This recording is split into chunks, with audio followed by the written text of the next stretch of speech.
এটা আমরা কি দিয়ে শুরু করি? আল্লাহু আকবার শুরু করি না? জি।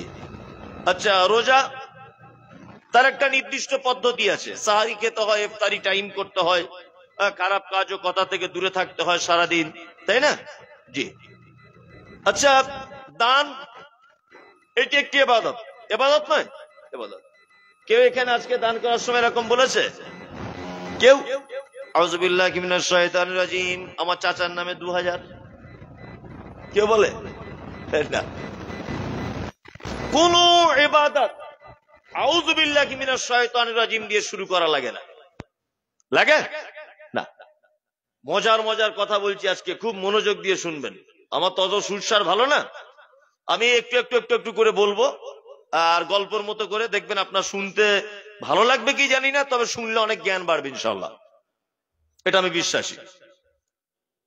আল্লাহ সুবহানাহু ওয়া তাআলা পবিত্র আল কোরআনের ভিতরে বলছেন, ফাইজা ক্বারাতাল কোরআন ফাস্তাইজ বিল্লাহি মিনাশ শাইতানির রাজিম। তোমরা যখন কোরআন তেলাওয়াত করবে তখন শয়তানের ওয়াসওয়াসা থেকে আল্লাহর নিকটে আশ্রয় প্রার্থনা করো। আমরা কোরআন তেলাওয়াতের সময় বলি কি বলি না?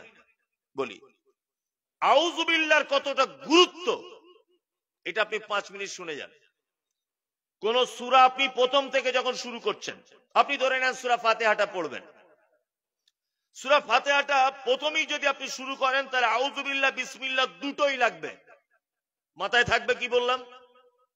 আপনি কোন সূরার মাঝখান থেকে তেলাওয়াত করবেন, মাঝখান থেকে, বলুন তখন কি পড়তে হয়? ইয়েস, শুধু আউযু বিল্লাহ। এখানে আর বিসমিল্লাহ চলবে না। তার মানে আউযু বিল্লাহ, বিসমিল্লাহ এবং আউযু বিল্লাহ, এটা যদি দাঁড়ি পাল্লাতে যদি আপনি তোলেন, তাহলে সামাজিক দৃষ্টিকোণ থেকে আউযু বিল্লাহ কিন্তু অনেক বেশি কঠিন। কারণ আল্লাহ সুবহানাহু ওয়া তাআলা পবিত্র আল কোরআনে আউযু বিল্লাহর ব্যাপারে আদেশ করছেন, হুকুম করছেন, নির্দেশ দিচ্ছেন যে তোমরা অবশ্যই শয়তানের কাছ থেকে পানাহ চাও আল্লাহর নিকটে। এইবার আমার যে বক্তব্য সেটা হচ্ছে এই, যে আমরা যত ইবাদত করি, কোন ইবাদতে শয়তান রেগে যায় না। শয়তান রেগে যায় না।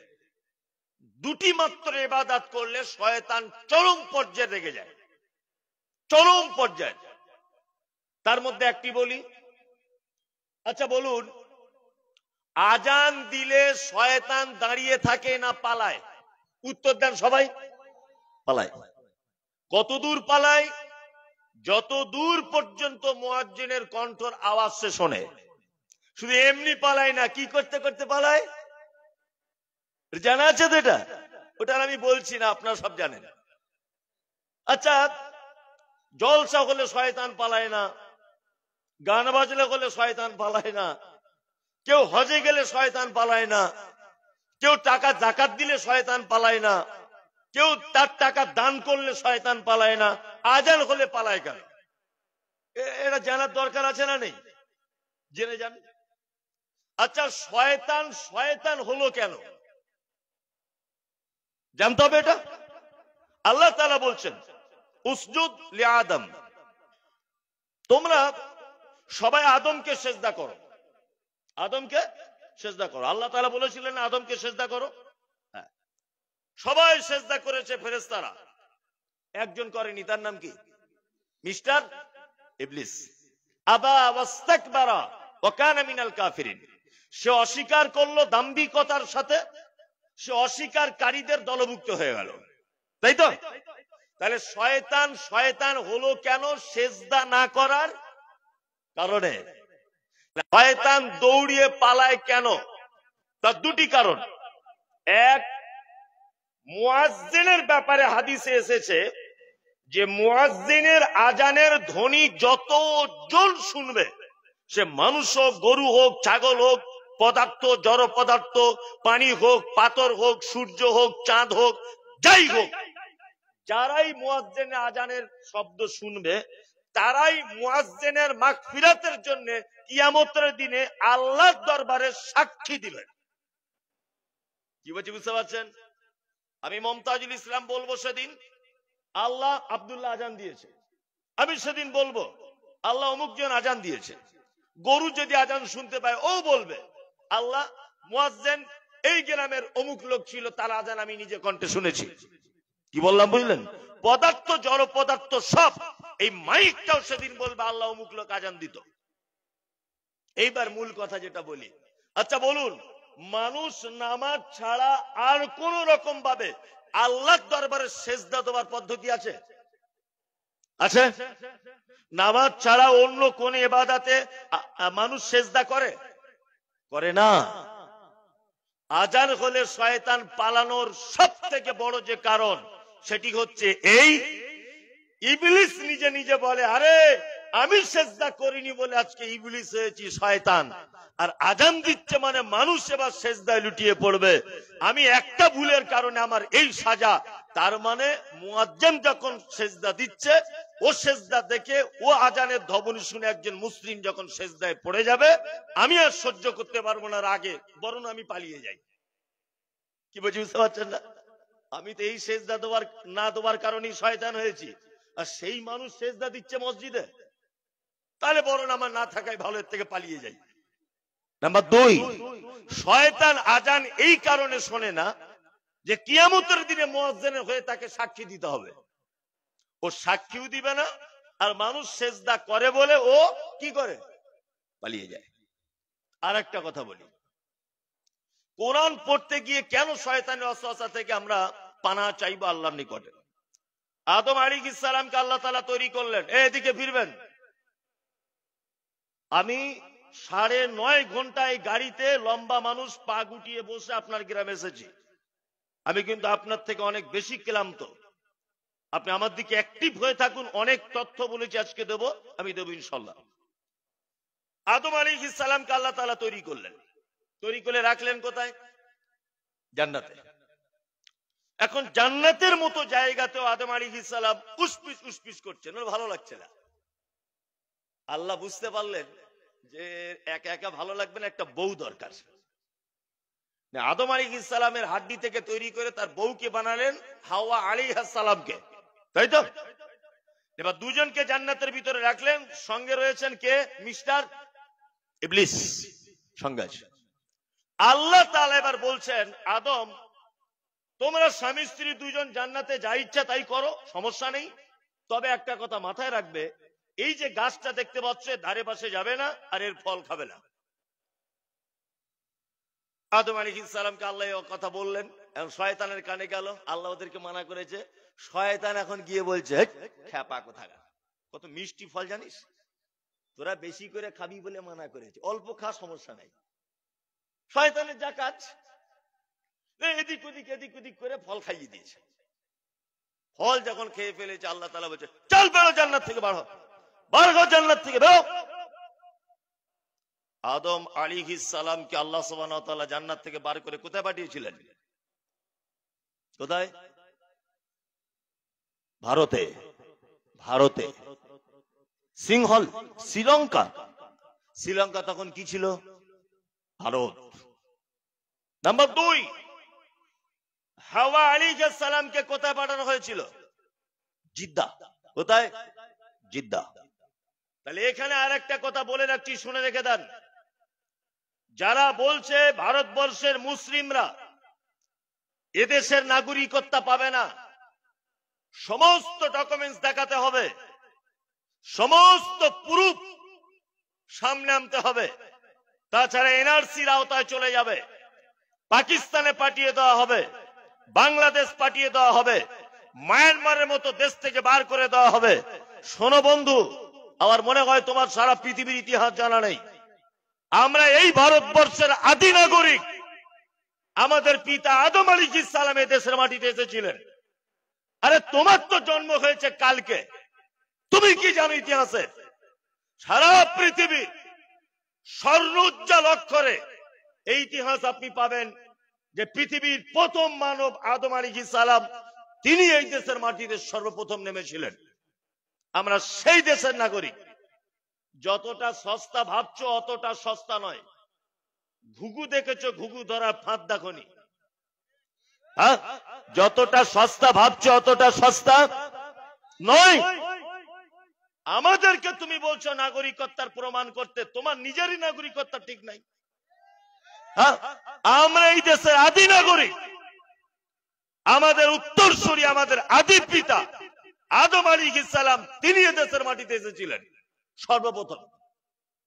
এবার জিদ্দাতে নামলেন হাওয়া, দুজন দুই ধাক থেকে দোয়া করছেন। কি দোয়া করলেন? রব্বানা যালামনা আনফুসানা ওয়া ইন লাম তাগফির লানা ওয়া তারহামনা লানাকুনান্না মিনাল খাসিরিন। আল্লাহ, দুজনে ভুল করে দিয়েছি, জুলুম করেছি, অত্যাচার করেছি, তুমি একটু ক্ষমা করে দাও, আমাদের উপরে রহম করো। বারবার যখন এই দোয়া করছেন, আল্লাহ তাআলা গফুর রহিম, ক্ষমাশীল বড়ই। তিনি বললেন ঠিক আছে আদম আর হাওয়া, তোরা যখন দুজন এত বড় অনুতপ্ত হচ্ছিস, দুজনকে ক্ষমা করে দিলেন, দুজনকে ক্ষমা করে দিলেন। আল্লাহ সুবহানাহু ওয়া তাআলা আদমকে বলছেন, আদম তোমাদের দুইজনকে বা পৃথিবী নামক একটি জায়গাতে পাঠাবো। এই ইতিহাস সহজ আপনি শুনতে পাবেন না।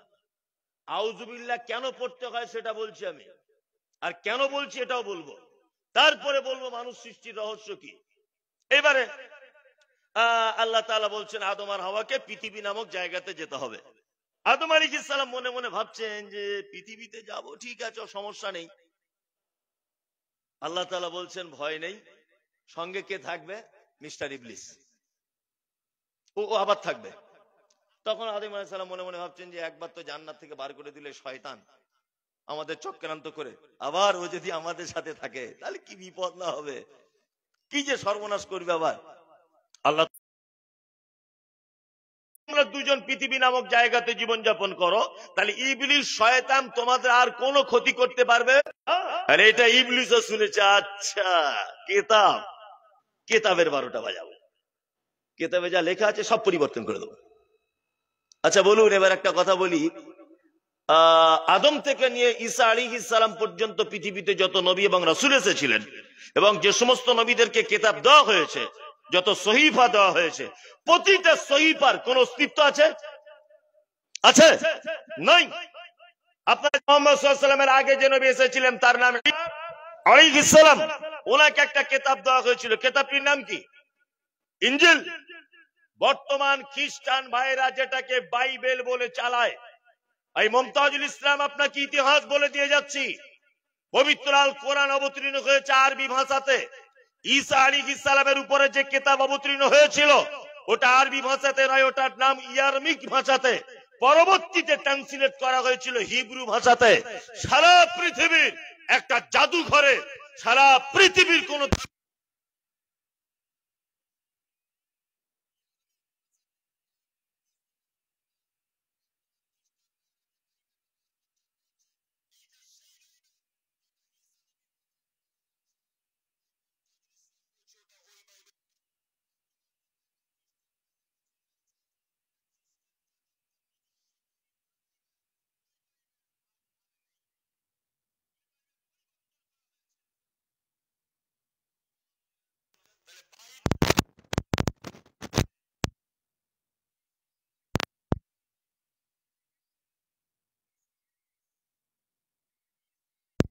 পরে কোন নবী এসেছেন? মুহাম্মদ সাল্লাল্লাহু আলাইহি ওয়াসাল্লাম। ওনার কাছে এসেছিল কি? জোরে বলুন, আল কোরআন। বাচ্চা নবী মুহাম্মদ শেষ, আমিও তো আল্লাহর তৈরি, মুহাম্মদও আল্লাহর তৈরি, জিবরিলও তার ফেরেশতা, আর কোরআন আল্লাহর কথা। তাই এইটা পরিবর্তন করে দিতে পারলে আমার খেল খতম, কারণ আর তো নবী আসবে না। তখন আল্লাহ পবিত্র আল কোরআনে আয়াত অবতীর্ণ করলেন, ইন্না নাহনু নাযালনা যিকরা ওয়া ইন্না লাহু লাহাফিজুন। শোনো, কোরআন আমি আল্লাহ অবতীর্ণ করেছি, এর সংরক্ষণের দায়িত্ব আমি আল্লাহ নিজে হাতে নিলাম। শয়তান তখন দেখছে আল্লাহ তো নিজে হাতে দায়িত্ব নিয়েছে, তাহলে এটা আর পরিবর্তন করা যাবে না। যাবে? যাবে না। তাহলে কি করা যাবে? এই কোরআন, এই দেখুন, এটা একটা জলসার হ্যান্ডবিল, ধরে নেন, আমার দিকে ফিরুন 1 মিনিট। এটা একটা জলসার হ্যান্ডবিল। আচ্ছা বলুন, আমি হ্যান্ডবিলের ভিতরে কি লেখা আছে আমি আন্দাজে বলতে পারবো? পারবো না, পারবো না। তাহলে কি করতে হবে? আমাকে খুলে দেখতে হবে, তবেই আমি বুঝতে পারবো কোচড়া দারুল হুদা মাদ্রাসার উন্নতি করবে। আজ এই মুসান জলসা আমন্ত্রিত আলোচক বিন্দু মহিলাদের জন্য বদরুদ্দোজা নাদবি হাফেজাহুল্লাহ খুলবো, তবে তো জানতে পারবো। শয়তান তখন দেখছে বিধান যখন পরিবর্তন করতে পারবো না, অন্তত পক্ষে এইটা যাতে কেউ তেলাওয়াত করতে না পারে, এর তেলাওয়াত থেকে দূরে রাখতে হবে। মুসলিমদেরকে আটকানো যাবে না কোরআন তেলাওয়াত থেকে। শয়তান তখন লোটফিট করেছে কাকে না, শুভেন্দু অধিকারীর মতো একজন অমানুষকে। কি বলছি বুঝতে পারছেন না? শুভেন্দু অধিকারীর মতো একজন অমানুষকে, আর ওইদিকে দিল্লি নরেন্দ্র মোদীর মতো একজন ভদ্রলোককে, অমিত শাহর মতো, দিলীপ বাবুর মতো এইরকম কিছু লোক ফিট করেছে যে কোরআন যেখানে তেলাওয়াত হয় ওই জায়গাগুলো বরবাদ করে দিতে হবে। ওই জন্য সারা পশ্চিম বাংলাতে, সারা ভারতবর্ষের মাটিতে ইবলিস শয়তান এই সমস্ত লোকদেরকে লাগিয়েছে কোরআন পড়া থেকে মুসলিমদেরকে বিরত রাখতেই হবে। আমি মমতাজুল ইসলামের কথা বলছি, শুনে রেখে দেন। ভারতবর্ষের সরকার যদি মনে করে যে পবিত্র আল কোরআনের যত কপি ছাপা হয়েছে প্রতিটা কোরআন মাজিদ কাল সকাল 9টার ভিতরে পেট্রোল দিয়ে আগুন দিয়ে ধরিয়ে দেওয়া হবে। আমি মমতাজুল ইসলাম বলছি ভারত সরকারকে এবং যারা কোরআন বিরোধিতা করে তাদেরকে বলতে চাইছি, শোনো, এইরকম কোরআন ছাপাতে আমাদের ছাপাখানাতে যতটুকুন টাইম লাগবে ততটুকুন লক্ষাধিক কপি আমরা 1 ঘন্টার ভিতরে ছেপে দিতে সক্ষম ইনশাআল্লাহ। সক্ষম নয়? সক্ষম। শুধু মুর্শিদাবাদ জেলাতে কোরআনের হাফেজ রয়েছে প্রায় 4500-এর বেশি। দিনাজপুরে কোরআনের হাফেজ রয়েছে 3500-এর বেশি। সারা পশ্চিম বাংলাতে 24 থেকে 25,000 শুধু কোরআনের হাফেজ দেখতে পাওয়া যাবে। কি বলছেন আপনারা? কোরআন পাতার আকারে আল্লাহ সুবহানাহু ওয়া তাআলা সংরক্ষণ করবে না। আমি আশ্চর্য হই, কোরআন যখন আল্লাহ সংরক্ষণ করার দায়িত্ব দিয়েছে, একটা অন্ধ লোকের মাথাতে টোটাল কোরআন ভরে দিয়েছে। অন্ধ হাফেজ দেখতে পাওয়া যায় না? যাই, তোমাদের হুঙ্কারে আমরা ভয় পাই নাকি? হ্যাঁ, তুমি কোরআন পুড়িয়ে দিলেও কি, আর রাখলেই কি, আর থাকলেই কি। ওই জন্য দেখবেন শয়তান এদেরকে এমন চুলকানি করে দিয়েছে, আমি আশ্চর্য হচ্ছি। মুর্শিদাবাদ একটা মাদ্রাসা আছে বহরমপুরের পাশে, তার নাম সলুয়া মাদ্রাসা। সলুয়া মাদ্রাসায় কিছুদিন আগে রিপোর্টাররা গিয়ে বলছে যে মাদ্রাসায় আল কায়দার জঙ্গি গোষ্ঠী। আচ্ছা বলুন তো, মাদ্রাসায় নুরানি কায়দা বলে একটা বই পড়ানো হয় না? হয়। হারামখোর বেঈমান বিশ্বাসঘাতক গদি মিডিয়া ওই নুরানিটা বাদ দিয়ে লিখে দিয়েছে আল কায়দা। কি বলছি বুঝতে পারছেন? আচ্ছা বলো, মাদ্রাসা যেগুলো চলে কখনো হাঁস মুরগি গরু ছাগল লোক সাদাকা করে না? এগুলো জবাই করতে ছুরি লাগে, চামড়া ছাড়াতে চাকু লাগে না? তা মাদ্রাসার বোর্ডিং খানাতে এগুলোতে রাখা থাকে কি থাকে না? থাকে। ও গিয়ে বড় করে ক্যামেরা দিয়ে দেখাচ্ছে, এই দেখো ছুরি আর তলোয়ার। কি বলছি বুঝতে পারছেন না? তার মানে এখানে মানুষ খুন করার ট্রেনিং দেওয়া হয়, দেখাচ্ছে এইভাবে। আমি আপনার কাছে প্রশ্ন করছি, গদি মিডিয়া, সারা পৃথিবীর সব থেকে বড় খুনি তার নাম হচ্ছে হিটলার। হিটলার কোন মাদ্রাসার ছাত্র? সারা পৃথিবীর ইতিহাসে দ্বিতীয় বড় খুনি গুজরাট দাঙ্গাতে, তার নাম নরেন্দ্র মোদী। তিনি কোন মাদ্রাসার শিক্ষক? তিনি কোন মাদ্রাসায় পড়াশোনা করেছেন? নীরব মোদী 1000 কোটি টাকা, 11,000 কোটি টাকা পাঞ্জাব ন্যাশনাল ব্যাংকের থেকে চুরি করেছে। উনি কোন মাদ্রাসায় পড়াশোনা করতেন? আপনারা জানেন নদিয়া জেলার কৃষ্ণনগরের একজন বৃদ্ধাশ্রমের 71 বছর বয়সে একজন নারীকে 13 জন যুবক ধর্ষণ করেছে। সেই ধর্ষকগুলো কোন মাদ্রাসার ছাত্র? আপনারা জানেন কেদারনাথ মন্দিরে পুজো দিতে গিয়ে 13 বছরের নাবালিকা ধর্ষণে আক্রান্ত হয়েছে। সেই ধর্ষণকারীরা কোন মাদ্রাসার ছাত্র? আপনারা জানেন সারা পৃথিবীর যত বোমবাস, যত আপনার সাম্প্রদায়িক, ওই দিল্লি আপনার মুম্বাই তাজ হোটেলের বোমবাস্টিং অজস্র মানুষ মারা গেছে, তারা কোন মাদ্রাসায় পড়তো? তারা কোন মাদ্রাসায় পড়তো? সারা ভারতবর্ষে একটা খুনির পিছনে একটা মাদ্রাসার কোন শিক্ষক এবং ছাত্রের হাত আছে, এটা আপনি প্রমাণ করুন। যাদের 11 বছর ডাল আর আলু খাইয়ে খাইয়ে কলজে কানা করে দিয়েছ, ছুরি চালাবে কি করে? হ্যাঁ, বদমাইশি জায়গা পাও না। তুমি এটা বলো যে মাদ্রাসা মসজিদের প্রতি আমার চুলকানি আছে, এটা বলো। মিথ্যা কথা বলো কেন? কি বলছি বুঝতে পারছেন না? মিথ্যা কথা বলবে কেন? তুমি বলো আমার চুলকানি আছে মাদ্রাসা মসজিদের উপরে, তার মানে শয়তান এখন সব থেকে বড় শত্রু কোরআন তেলাওয়াতকারীদের। কি বললাম বুঝলেন? আরে যা এই শুভেন্দু বাবু টাবু যা ঘুরছে, মাদ্রাসা হটা মসজিদ হটা, দিলীপ বাবু টাবু যা ঘুরছে দেখতে পাচ্ছেন, সব ইবলিশ শয়তান ওদের ঘাড়ে দিন রাত পেচ্ছাপ করছে আর বলছে যা মাদ্রাসার ব্যাপারে বল, যা মাদ্রাসার ব্যাপারে বল, মাদ্রাসার ব্যাপারে বল। কি বলছি বুঝতে পারছেন না? আরে এটা হচ্ছে পশ্চিম বাংলা, এখানকার মানুষ সম্প্রীতি বজায় রেখে চলে। কি বললাম বুঝলেন? যত বেশি বাড়াবাড়ি করবে মানুষ তোমাদেরকে মুখে লাথি মেরে ভারত থেকে তাড়াবে, তোমাদের কোনো অস্তিত্ব থাকবে না। এবারই তো ইলেকশনে দেখতে পেয়েছি তোমাদের কি অবস্থা, একা একা সরকার করতে পারোনি, অন্য জনের সহযোগিতায় সরকার এসেছে, আবার এখনো বড় বড় কথা বলছো। হ্যাঁ, বলছে কলকাতাতে ডিটেনশন ক্যাম্প চলছে, বলছে মুখ্যমন্ত্রী হবে কে? বলছে দিলীপ বাবু। জনগণ এমন ঝাঁটা মেরেছে তাদের অস্তিত্বই নেই, বাংলাতে কোনো অস্তিত্বই নেই। যারা কোরআনের ব্যাপারে কথা বলছেন খুব সাবধানে বলবেন। সারা পৃথিবীতে আপনি দেখুন যত গতি মিডিয়া সব কোরআনের বিপক্ষে, বিপক্ষে না। আর একটা তথ্য আপনাদেরকে দিচ্ছি, দেখুন আপনার মগজ ধোলাই হয়ে যাবে। গত 2016 সালে কলকাতার হাইকোর্টে একটা মামলা হয়েছিল। সে মামলাটা কি হয়েছে না, মামলা হয়েছিল যে মাদ্রাসা থেকে আরবি শিক্ষাটা তুলে দেওয়া হবে। কেন তুলে দেওয়া হবে?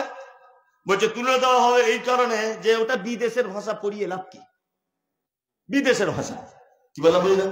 সারা পৃথিবীতে 53টি মুসলিম দেশ আছে। কটি? 53টি।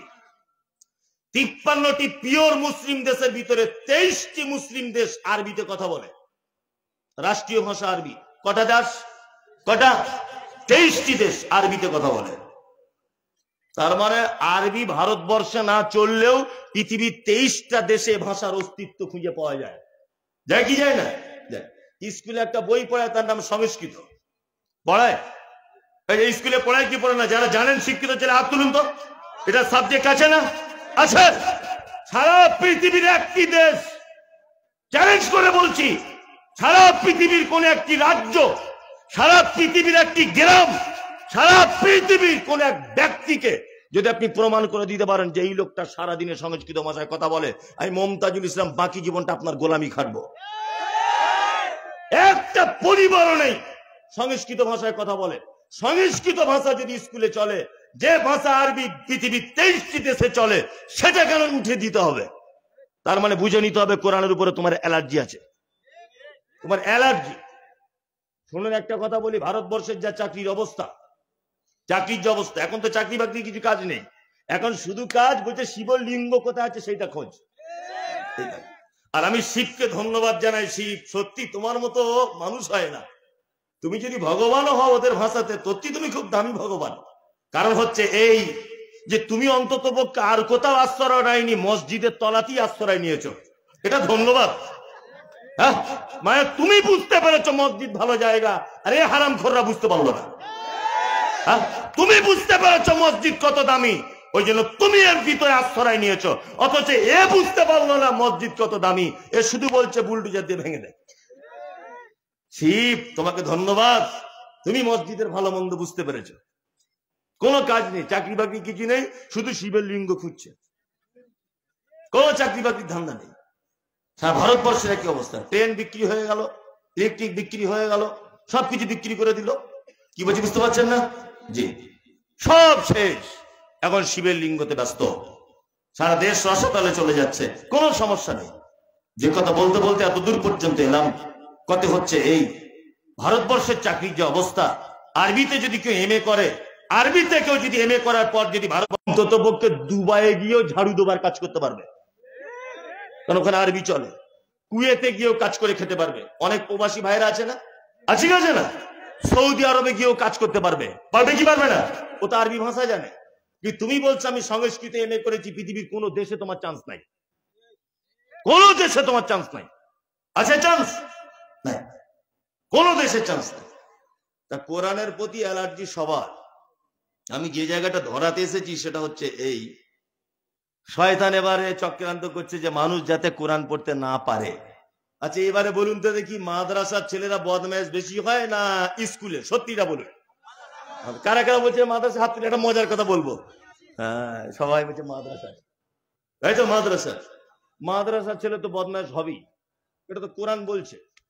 যদি বলছেন মাদ্রাসার ছেলেদের ব্যাপারে কোরআন বলছে, ইয়েস, আপনার ছেলের উপরে সরকারের কোনো আফসোস নেই, এই শয়তানের কোনো আফসোস নেই। কারণ আপনার ছেলে স্কুলে গিয়েই বলে, কি বলে, জনগণ মন অধিনায়ক জয় হে ভারত ভাগ্য বিধাতা।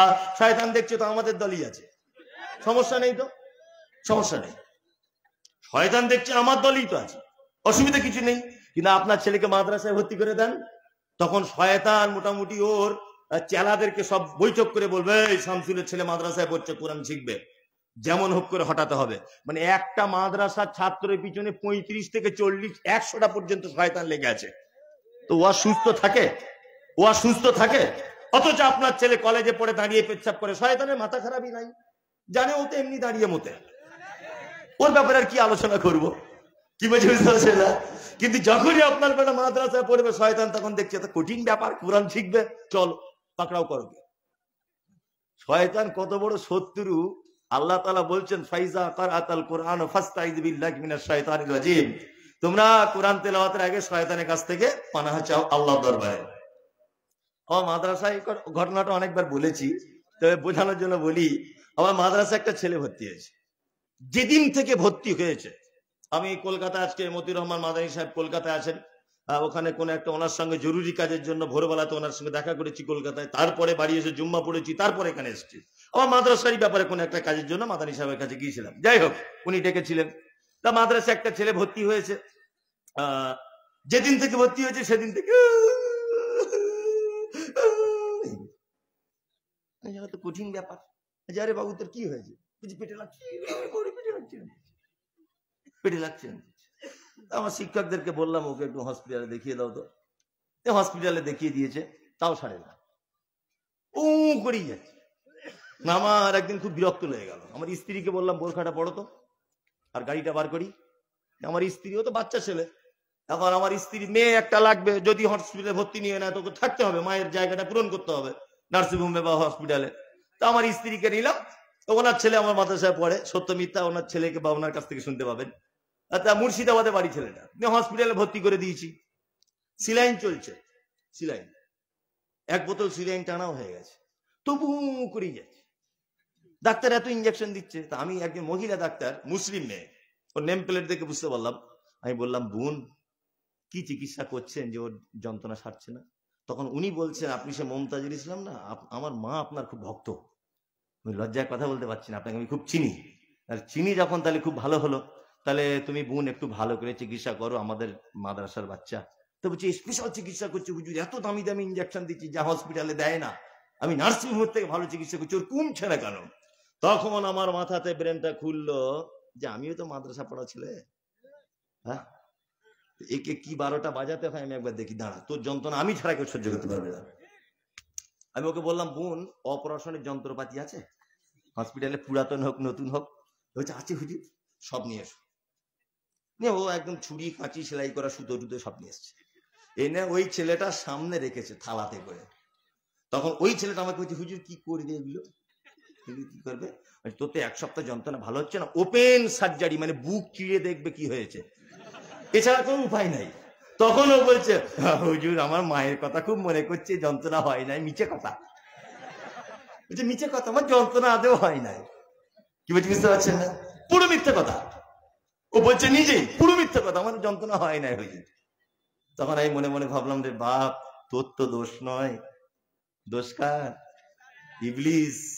ইবলিস তোকে কোরআন পড়তে দেবে না বলে সিলাইন পর্যন্ত নিয়ে এসছে। তা আমিও যে ওর উপরের এক ধাপের, ওটা ওর জ্ঞান নাই। হ্যাঁ, আমিও যে ওর উপরের এক ঘাটের বুদ্ধিমান, ও জানে না। তোর বুক চিরে অপারেশন করে দেখবো ভিতরে কলিজা ব্যবসা ঠিক আছে কিনা। তখন বলছে, হুজুর না এখন ঠিক আছে। ও এখন 4 পারা না 5 পারা হিপস করছে, আলহামদুলিল্লাহ। তার মানে জল সাথে সবাই আসতে পারবে না। কি বললাম বুঝলেন? যারা বাইরে ঘাটে ঘুরছে, ওদের এক একজনের পিছনে 150 শয়তান কাজ করছে। এই একদম যাবি না, ওখানে বসবি না, গেলে দান করতে হবে, দিলে মমতাজুল আসবে, বক্তব্য শুনতে হবে, ওই সাইকুল হাদিস আসছে, হাদিস শুনতে হবে, একদম ওই ধারে পাশে যাবি না। তোরা এদিক মেলায় ঘোর, আমরা তো আছি, মেলায় ঘুরছে। মানে ওদের শয়তান মাথাতে পেচ্ছাপ করে দিয়েছে। কি বললাম বুঝলেন? একদম পেচ্ছাপ করে দিয়েছে, ওদের মাথাতে লাল করে দিয়েছে। ওরা এদিকে আসতে পারছে না কোরআনের মজলিসে। কোরআনের মজলিসে আসতে পারবে না। আল্লাহু আকবার। আমি পবিত্র আল কোরআনের একটি ছোট্ট আয়াত আপনাদেরকে বলেছিলাম। যারা দাঁড়িয়ে আছেন বসে যান, বসুন বসুন। আরে কোরআনের মজলিসে বসুন। আপনার কপালটা খুব খারাপ যে আপনি বসতে পারছেন না, খুব খারাপ কপাল আপনার। আপনি কোরআনের মজলিসে বসতে পারছেন না মানে আপনার কপাল খুব খারাপ, খুব খারাপ। এই বসে যান, বসে যান, কপাল খুব খারাপ আপনার। এই বসে, এই তোমার আমি কি বিয়ে করতে আইছি? এত ক্যামেরা করছো? আমি কি বিয়ে করতে আইছি? যা বসো। এই বাবু যাও, বসো, যাও। আরে এখানে বসো, এখানে এসো, এখানে এসে বসো, এখানে বসো। দরকার হলে দাঁড়িয়ে থাকো না, কোরআনের মজলিসে দাঁড়াতে নেই। আর আপনারা একটু তাড়াতাড়ি করে চলে যাবে না, তাহলে আমার ছাড়তে সুবিধা হবে। তাড়াতাড়ি করে চলে যাবেন উঠে। এবারে ফিরবেন এদিকে। আমি বলেছি মানব সৃষ্টির রহস্য কি। প্রথমে আমরা জানবো যে আল্লাহ সুবহানাহু ওয়া তাআলা মানুষকে কি দিয়ে কেমন করে সৃষ্টি করেছেন। নাম্বার 1, আল্লাহ তাআলা বলছেন ফাইন্না খালাকনাকুম মিন তুরাবিন সুম্মা মিন নুতফাতিন। আমি মানুষকে তৈরি করেছি মূল উপাদান মাটি। মূল উপাদান কি? মাটি। তাহলে মাটি থেকে মানুষকে কি করা হয়েছে? সৃষ্টি করা হয়েছে। এই কথার উপরে বিশ্বাস করেন কারা? কারা? সবাই বিশ্বাস করেন? সবাই। আচ্ছা, এবার একটা কথা আপনাদেরকে বলি। আচ্ছা, আমাদের দেহের ভিতরে একটা আত্মা আছে। আত্মা আছে না? আছে। আজকে একটা রোগের চিকিৎসা করে দিই। এই আত্মাটা কি? আল্লাহর হুকুম। আল্লাহর হুকুম, তাই না? এটা আল্লাহর হুকুম। তাহলে অনেক সময় আমাদের মন টন খারাপ করে কি করে না? করে।